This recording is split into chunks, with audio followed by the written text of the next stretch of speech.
Welcome to the Politics and Media Show with me, John Rees. World leaders met in London last week, pledging to tackle political instability and promising more humanitarian aid for Somalia.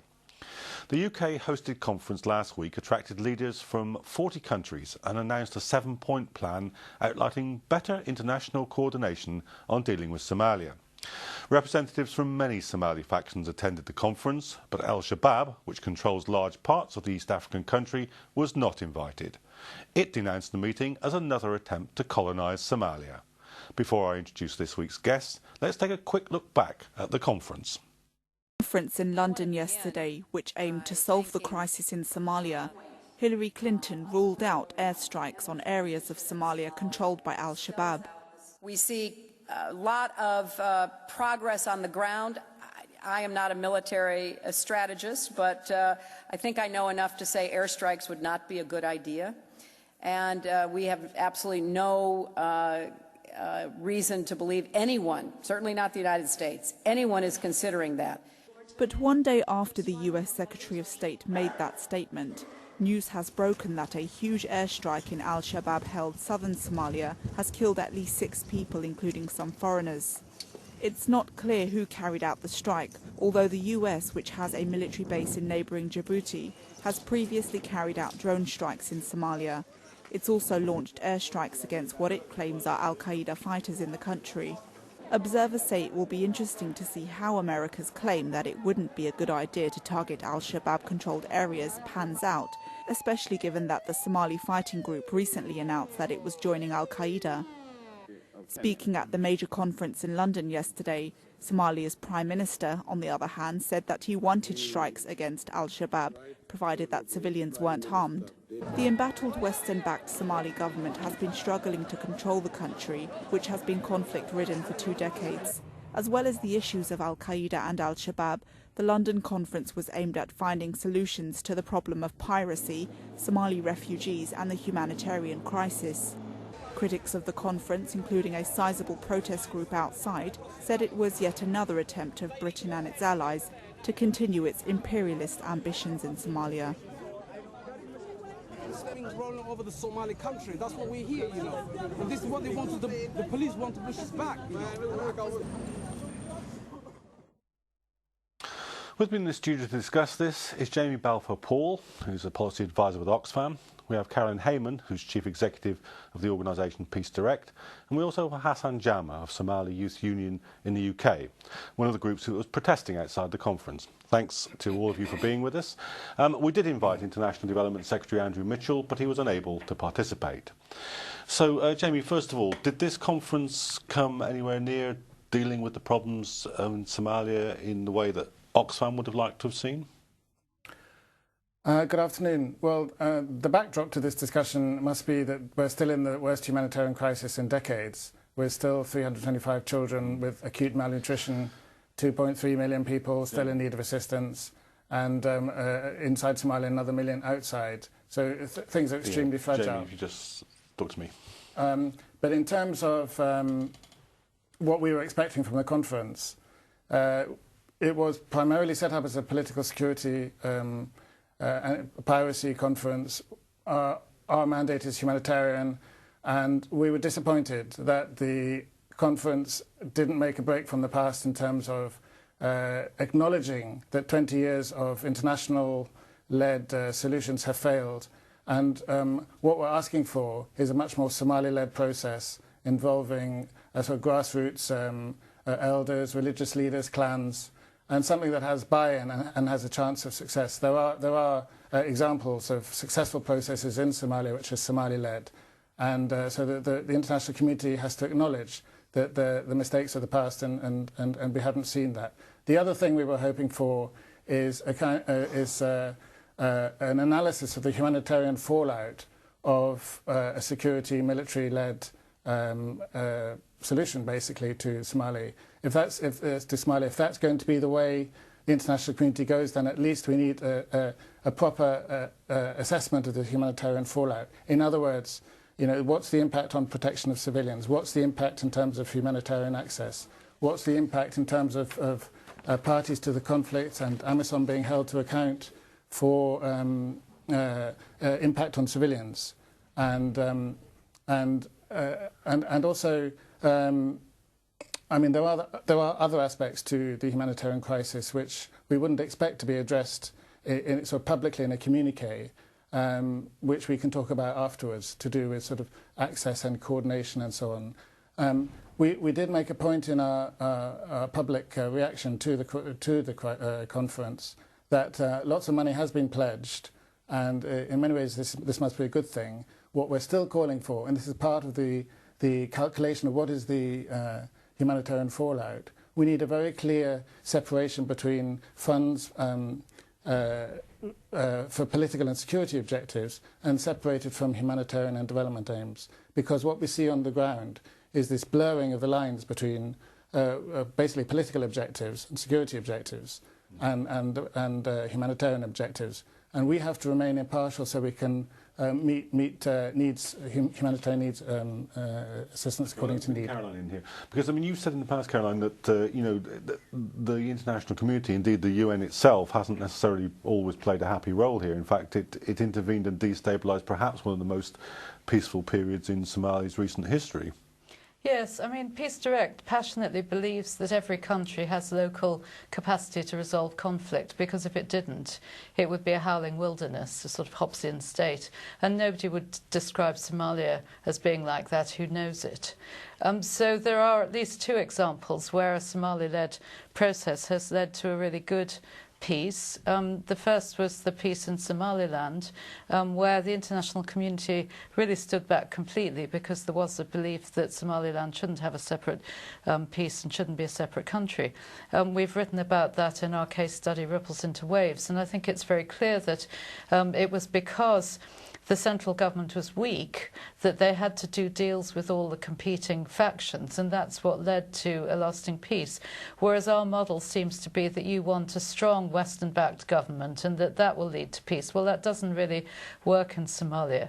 The second example was what happened in 2006 when the ICU managed to achieve a state of stability in Somalia, and the Somalis that we were working with at the time said that in Ramadan, Mogadishu was one of the most peaceful places in the Muslim world. But sadly, we refused to accept the ICU as a legitimate government, and so we've ended up with something that I think everyone would agree in the West is a much worse option, which is Al-Shabaab. And you know, like Jamie, I think you can't say too strongly that the only peace that's going to be built in Somalia is a peace that's going to be built by Somalis. And we have to recognise that that won't necessarily look like exactly the template that we would have liked. The one positive thing I think I would take from the conference is that the development assistance is going to be fed in, as I understand it, from the bottom up at a local level with cooperation from local people. And so maybe that will be successful in creating some sort of islands of stability and peace that can then be joined up. But without a government that's chosen by the Somali people, not by the West, the country is not going to work. Hassan, was that a view that you share? Obviously, you were protesting outside the conference, and what were your main problems with what was going on inside the conference hall? As the two people that were before me confirmed, unless the solution comes from the Somalis themselves, no solution can come outside. And what the international community, led by USA, is willing is to build up a government that's led by chosen leaders, and that is not something that will sort the problem out. And the other point is that the international community themselves has not got any mutual agreement to how to solve the problem out. Every country has got its own political agenda hidden through the process, and that will not lead to nowhere. Regarding the conference that was held last week in London, is not different from the previous failed conferences that was held in many parts in African countries. And the reason is that because they do not have any mutual consensus that could lead to be beneficial not only for the Somalis but also for the international community. But it's unfortunate that nothing is happening that yet. I mean, Jamie, you were saying that that there's a blurring of the distinction between the security questions and the humanitarian questions. But I mean, surely the overwhelming need here is for economic reconstruction. I mean, even beyond the aid question, there's a more fundamental. I mean, if these countries, who are fantastically rich countries, the richest countries in the world, were serious, they'd say there needs to be something on the scale of a Marshall aid program for Somalia, which totally reconstructs a very weak society. But we're not even close to that, are we? Here? No. Excuse me. I mean, what I would say to that is that. I mean, we're coming out of famine now, but it's still an extremely fragile situation. But we are talking now about recovery and resilience, what we call resilience, which is about enabling communities to cope with future droughts and so on. And yes, economic reconstruction is the long-term solution, and we have to be thinking in those terms. But what we're seeing is that the military approach and the increased militarization of the international response this year has meant that those plans that we, for example, had for recovery have been largely put on hold or delayed or redesigned. So this goes back to the fundamental problem that the military solution is not the way to focus. If this goes ahead, and we don't have a position for or against, but we do point out that if these military approaches go ahead, we must have, at the very least, like I said before, an analysis on how access to assistance is affected and how civilians are attacked if they are, and they have to be monitored and people held to account for those basically abuses of international humanitarian law. I mean, Karen, when you were talking about that period of stability with the Islamic courts in charge, do you think that what happened there really is that the West just can't distinguish between one form of Islamicism and another, reacts in a sort of blanket manner, wasn't willing to tolerate a different polity emerging? It's hard to draw any other conclusion, to be honest, from what happened then. Obviously, that was in the Bush era. Maybe we've now got slightly more nuanced leadership in the US. I'm not sure I agree with you that a sort of ton of Western money is the answer. I think what's quite interesting is that in the ICU period, they were starting to get revenue from the ports and from the airport. And I noticed that one of the aspects of the plan going forward is that we're going to put in some kind of financial monitoring authority to see whether they're using the revenues properly. And again, I think that's not the right approach. What we should be saying is no aid unless you demonstrate transparency in the way that you're collecting and using government revenues. But it's up to you to decide how to do that. And you need to build a system that will demonstrate to local Somalis that the government is accountable for the money that it's raising and spending. And I think having a Western sort of superstructure on top of the government just reinforces the view, which I think is quite understandable, that this is some kind of Western colonization. I mean, I don't think that is what it is at all. I don't think the West does have an interest in recolonizing Somalia, but I can understand why, given the way that we're going about things with technocratic Western experts, that's the way it looked. But you only have to look at the amount of remittance income coming into Somalia to see that there's no shortage of entrepreneurial drive and talent in the Somali community. And if there were peace, that would be unlocked. Mm-hmm. Hassan, do you think that that the security-driven element, perhaps which is, I think, perhaps we're saying the dominant element in the West's response here, will actually, as it has done in other places, make the problem that they're trying to solve more intractable, not less intractable? Will it reinforce support for al-Shabaab, for instance? If I may say that, I have heard what Hillary Clinton was saying, that we won't endorse any military action against Al-Shabaab or any other function in Somalia. But after 48 hours of that conference, there was an attack in Lower Shabelle and Lower Juba in Somalia, which was killed hundreds of civilians, children, women and old people. So this is a double standard of the United States towards the Muslim world, if I may say. And if the international community, as I said earlier, is very serious about finding a solution for the problems, there are ways. And they must start first from the grassroots.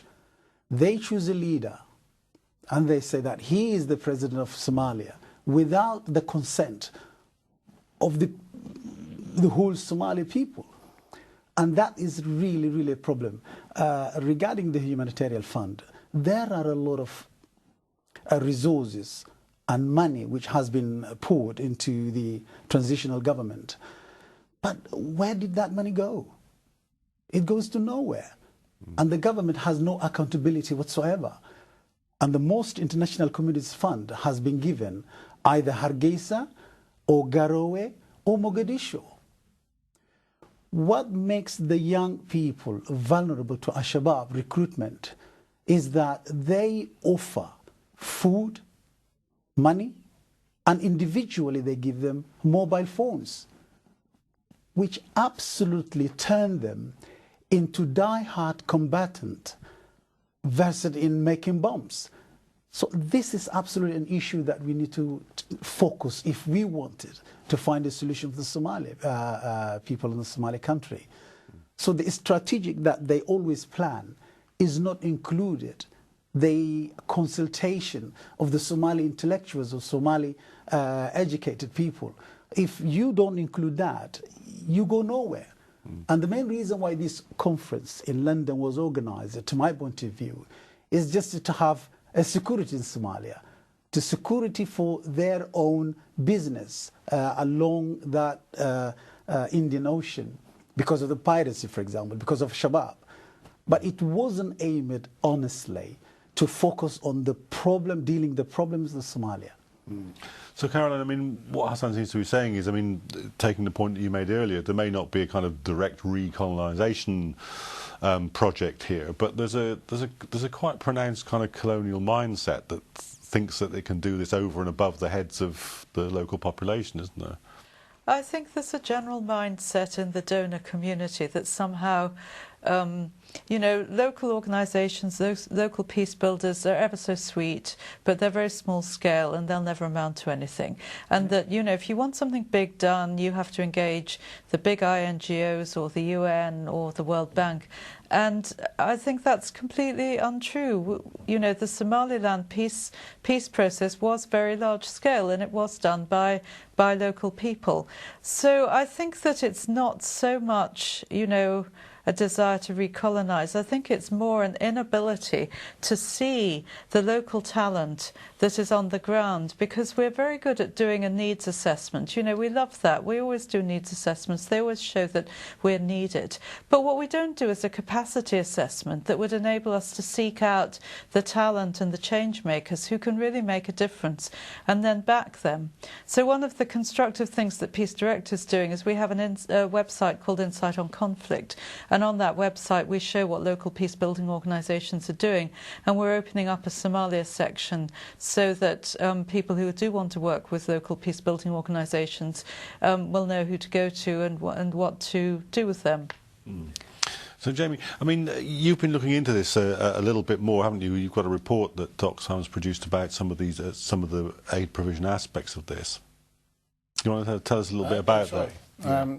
This is the report that we've released. It's basically, as my colleagues are saying, it's supporting a shift in focus in the international community away from internationally driven solutions, military, political security objectives, towards a Somali-led process. What I would like to add to the discussion is more on the humanitarian side of things.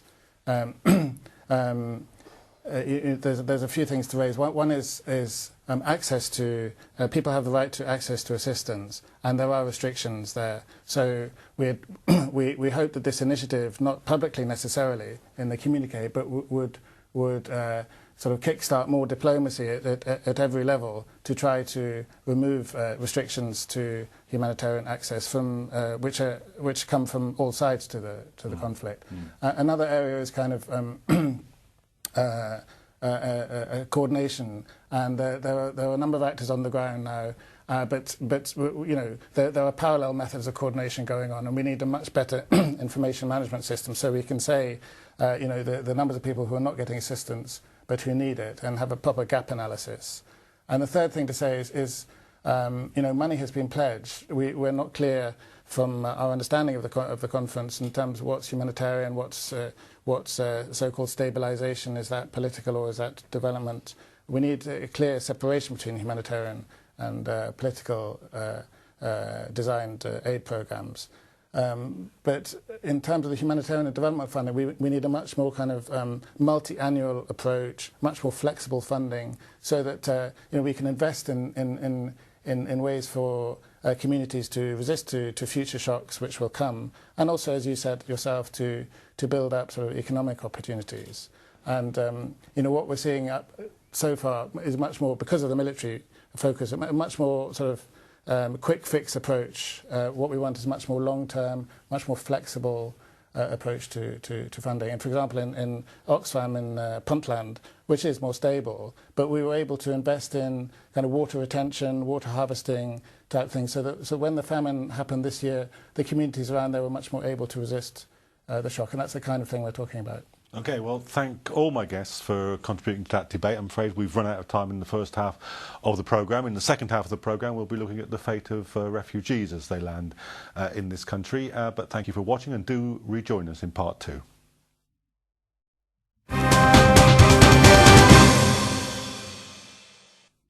Welcome back to the Politics and Media Show.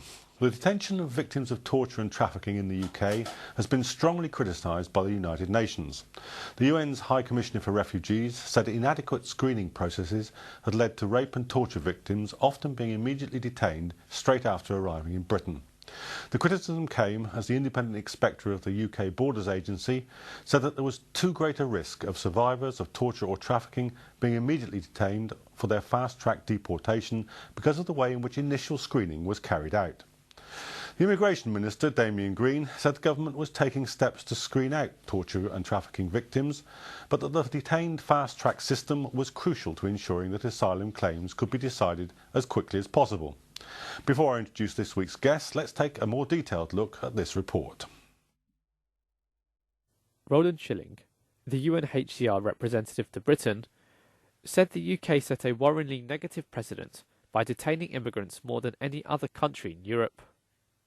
Asylum seekers who come to the UK have often experienced extremely distressing circumstances which have caused them to flee. To be led off to a detention centre, sometimes in handcuffs, as soon as they arrive, is a far from humane way of being treated for persons who did nothing else than ask to be protected.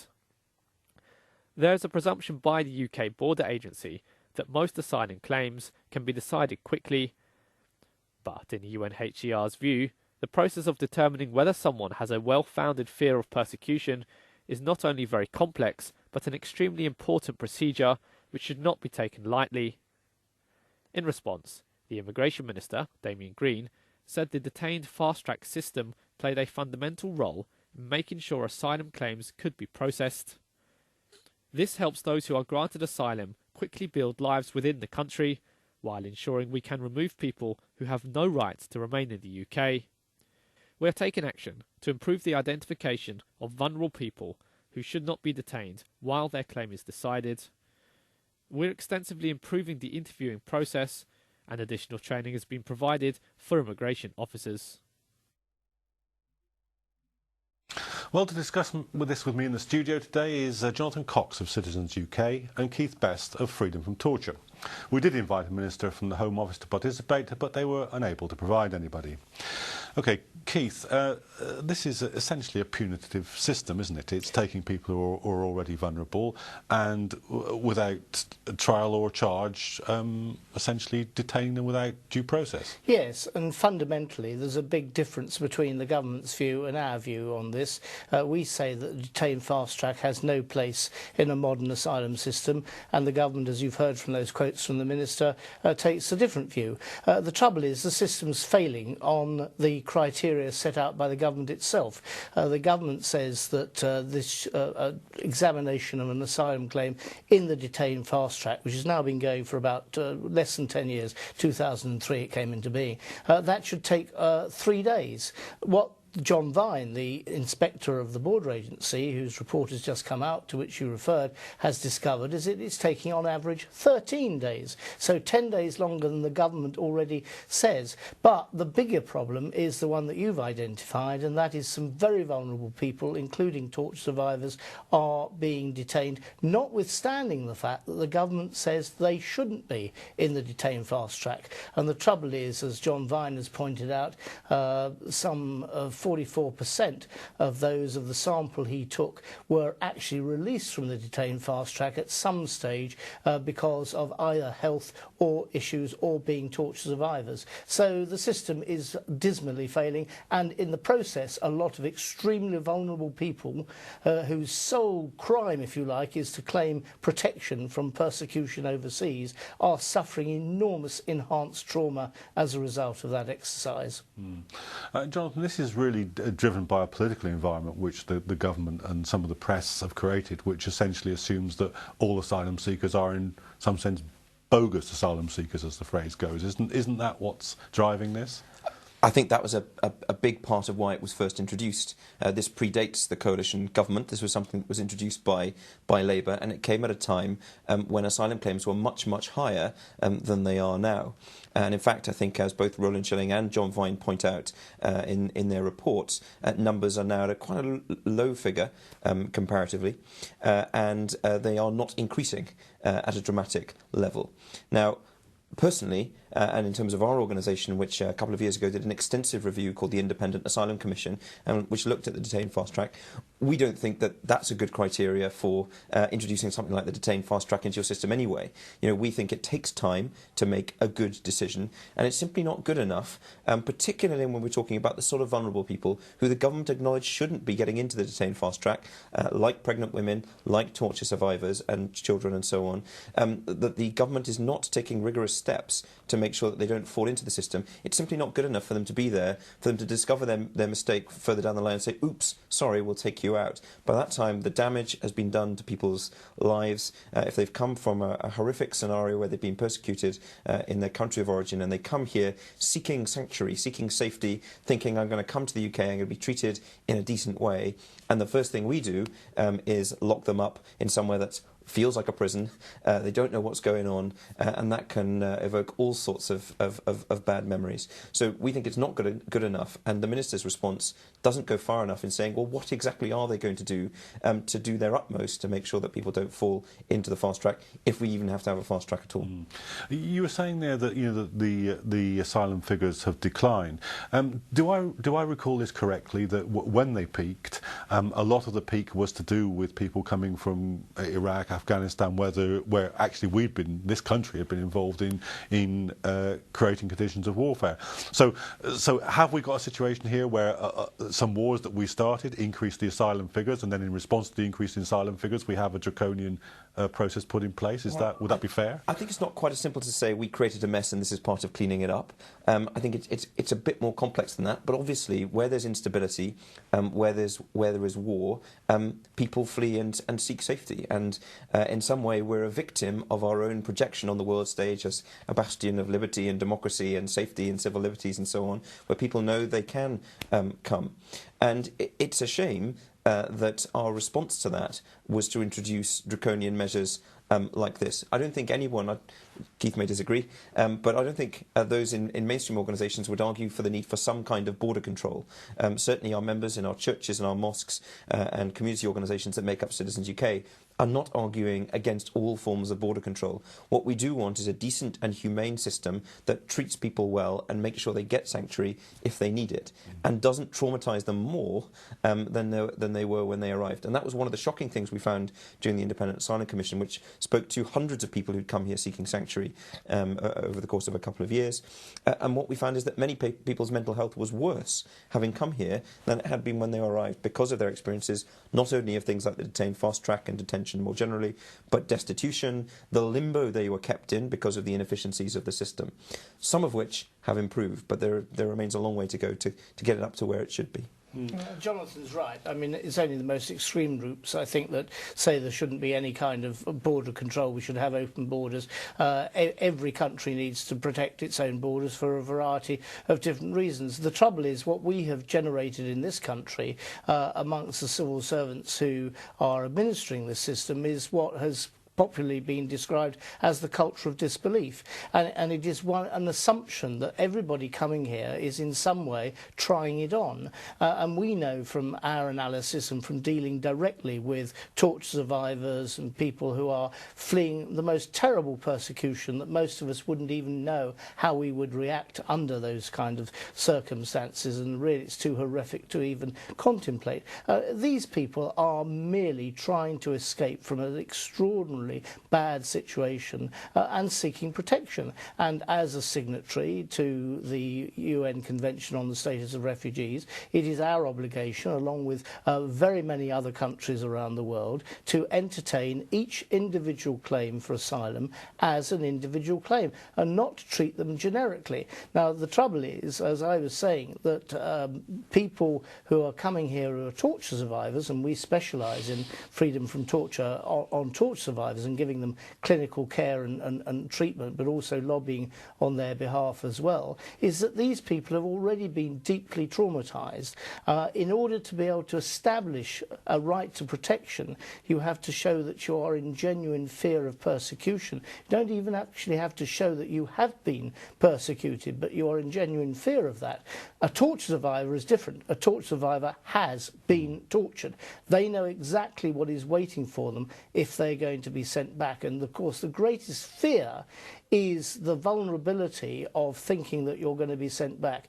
And where is that vulnerability greatest? It's when you're thrown into detention, where you're surrounded by uniformed people. Probably the last uniformed person you saw was beating the soles of your feet or trying to extract your fingernails. And that is what's so terrifying. And these people are already very, very deeply disturbed. They're scarred in body and mind. And we are putting them into an environment in the detained fast track where that is enhancing that trauma, sometimes irreparably. And this is the real concern. And any doctor will tell you of the extremely damaging effects of taking an already traumatised person and putting them into a situation where that trauma is deepened. So how is that happening? I mean, any sensible person listening to this discussion will recognise the distinction you make between somebody who has a fear of persecution and somebody who's actually been tortured.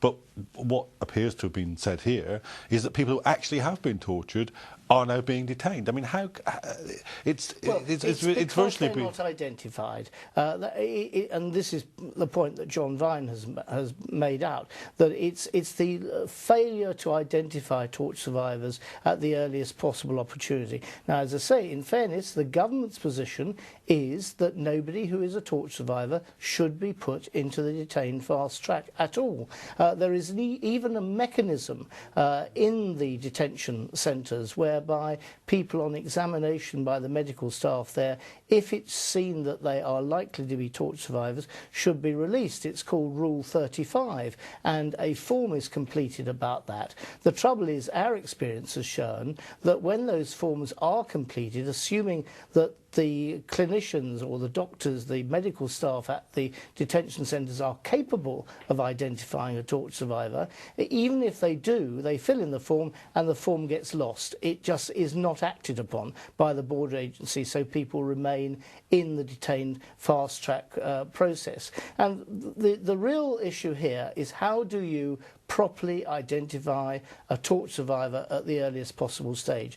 Now, one thing where we do disagree with John Vine in his report on is that he is saying you need to improve the screening process. Now, the screening process is something that every claimant for asylum goes through in this country fairly early on in the stage. It's the first contact they really have with the border agency, and the screening process is designed merely to discover who they are, which country they've come from, the route that they've travelled to get here, and things like this. It is not in any shape or form an examination of the nature of the claim, for which, frankly, the border agency accept they need legal advice in order to help them identify what the true nature of that claim is. So it would be inappropriate to ask people at the screening process what the nature of their asylum claim is when they haven't had the assistance of any advice whatsoever from a lawyer or anybody else. But it's also insufficient to merely ask them if they're feeling well enough to be interviewed, because what most people take that to mean is, have you got a bad cold or are you feeling a bit lousy? They don't associate that with the scars down their legs or on their backs, or the fact that they're having flashbacks and nightmares every single night. So that system does not work properly. What we do need is to have a system whereby everybody who is alleging that they're torture survivors, or people where it's thought they are torture survivors, are properly examined by a competent, qualified doctor to see if they really are torture survivors or not. Okay. Just let me sort of broaden the discussion about why this is happening. When we identified perhaps some of it in terms of, you know, this government and the preceding government and some of the attitudes in the press, and you've both made the point that nobody says there should be no border controls, but of course actually there is in recent history a huge abolition of border controls to do with anybody from the European Union. We now have no border controls here. Isn't one of the things that's happening here is that precisely because governments have relinquished that level of border control over European movements, that they're now focusing on and penalising people who are from outside that area, both in terms of immigration policy and perhaps in this case as well. In other words, they're hitting this harder because there's a whole area now which is outside that debate. Oh, I think that's inevitable because, of course, if you just look at the immigration side, let alone the asylum side, of course, we know that the big debate now is about unemployment and whether foreign workers are taking the jobs of indigenous workers and things like this. I have to say I don't think there's much evidence that that is the case, but nevertheless that's the sentiment. And the fact is that the government has no real control over workers coming from within the European Union. And this is why the commitment given by the government that it's going to cut the net migration figures down to the tens of thousands by the end of its period in office, I'm afraid, is evading them and will continue to evade them. Do you think this is what's happening, this is getting mixed up with a wider immigration debate and some of the most vulnerable people, over whom there should be absolutely no question about their right to be here, are getting caught in this? I think there's an element of that. You know, that the government are under, as Keith indicates, under huge pressure to deliver. The Conservatives made a big play of the fact that Labour weren't trusted on immigration, and they were the party that you could trust on this. And an indication of that would be they were going to introduce the cap, and they were going to just be generally much tougher. To give credit to Damien Green, the Minister, he always caveated that with saying asylum sanctuary is a different kettle of fish, and we must make sure that we maintain our obligations under the UN Convention, and we must make sure that we treat those people with dignity. The problem, I think, here, and in our experience, is where you have extreme vulnerability of people coming into contact with quite unwieldy bureaucracy. And so we will hear bland statements from ministers and senior managers within the border agency saying, well, of course, we'll make sure that there's training and so on and so forth. Our experience has been that that on its own doesn't tend to trickle down to the experience on the front line. And I'll give you an example of that. A couple of weeks ago, we came across a young lady from within one of our member institutions, and she'd had a horrific case where she had been brutally raped serially, and in fact had been deliberately infected with HIV. She was beaten, she was attacked, and she eventually fled from the people who were doing this to her. She came to the UK, and she sought asylum, she sought sanctuary here. And she wasn't detained to begin with. She was dispersed to various parts of the country, away from any kind of support network that she might have had. But she was interviewed to begin with by a man. And I think this also touches on one of the issues here. Not only is there the culture of disbelief, you know, the general kind of feeling by the people who operate the system on our behalf as taxpayers that basically, you know, everybody here is a chancer and you're guilty until you're proven innocent. But also just a lack of sensitivity to the sort of things that are going to happen there. It takes a great deal of courage for someone to share what's happened to them if they think that they're going to face stigma or they're too embarrassed or whatever. So we need much more of a kind of social care model here. A situation where we have people within the border agency or whoever it is making the decision, whether it's at screening or whether it's later on or whatever, to make sure that somebody is looking out for that person as a person and not as a statistic. Not saying, well, we've got to make sure that our removal's up or the numbers through the fast track are up or the decision is made, you know, absolutely at the right time within the given time period. All of that, of course, is important for an effective system, but the priority surely has to be how we treat that person as a human being. And we think that's where the system is falling down at the moment. So would you say that the whole fast-track system is really malfunctioning to a degree where it needs to be scrapped? We would prefer for it not to be there. I mean, we're perfectly upfront about that. The Independent Asylum Commission made a very clear recommendation that we were against the detained fast track. Not because we wanted to hamper the government in its ability to be able to manage border controls or a large number of asylum applications, but because we seriously doubted whether you could give proper consideration to someone's claim within that period of time. And we had severe reservations about the impact of detention on people, and also because we suspected, knowing the border agency and its systems and the pressure on it, that things like this would happen. So we would prefer for it not to be there. If it's going to remain, we need serious safeguards, not bland reassurances that there'll be a bit more training, or this will happen, that'll happen. We would love for experts in this area, for Keith's organisation, for example, or the UNHCR or others who really know what they're talking about here. We're an alliance of community organisations, we're not policy experts in this field, to get in there and be satisfied that whatever is done, we make sure that no one who experiences torture has to be detained or experience that process. And we would rather that there was a little bit less control over the system and that somebody didn't fall into that category than people fall into that category and the government kids itself that, oh, well, we've got a tight grip on the system because we're putting people through this. We don't think it's worth the human cost. Same for you, that a system that basically presumes that people are lying rather than that they're innocent should go? Well, of course, you have to understand it from the border agency's point of view. There are some people who try things on. There's no doubt about it. There's some people who defraud Her Majesty's Revenue and Customs, or people who get round welfare benefits and take more than they get. You know, in every walk of life, people will try things on at a time. The trouble is that there is an assumption that that constitutes the majority, when that's clearly not the case. The majority of people claiming protection in this country are genuinely in fear of persecution and need that kind of protection, not necessarily indefinitely, but certainly for the time whilst there's a very unpleasant regime back home that's been persecuting them. We also would prefer not to have the detained fast-track process there, but I think this report is a wake-up call for the government to saying that you can tinker with the system to a certain extent, but you still won't overcome those fundamental problems about how do you properly identify people